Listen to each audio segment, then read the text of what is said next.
टाकळीकर ग्रामस्थांना MIDC रद्दच्या संदर्भात आज जो आपल्या शांततेच्या मार्गाने जो मोर्चा सुरू होता, पण हा मोर्चा सुरू असताना या ठिकाणी आपल्यातील काही आंदोलकांना चर्चेच्या निमित्तानं बोलवून, आपले जे 7 जे आंदोलक होते त्यांना बोलवून त्या ठिकाणी मारहाण करण्यात आली.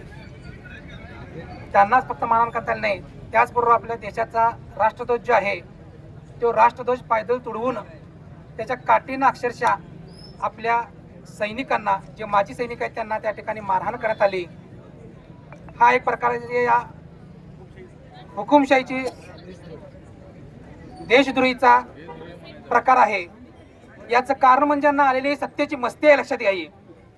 यांनी जयसिंगपूरमध्ये स्वतःला मालक समजतात, तसं हे अलीकडच्या काळामध्ये शिरोळ तालुक्याचे मालक व्हायचा प्रयत्न करत आहेत, लक्षात घ्या.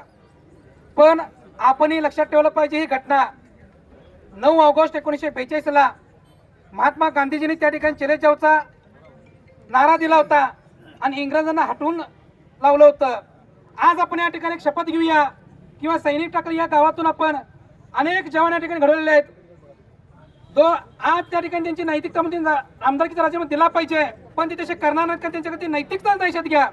नैतिकता जर असती तर त्या ठिकाणी अजिबात त्यांच्याकडे नैतिकता नाही.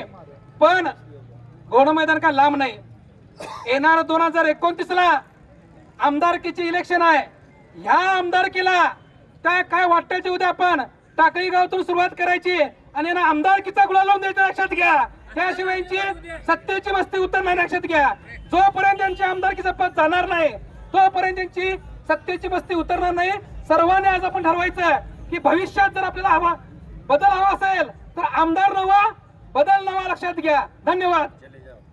चले जाओ आमदार येड्रावकर, चले जाओ आमदार येड्रावकर, चले जाओ. जयसिंगपूरचं पार्सल येड्रावला पाठवायचं.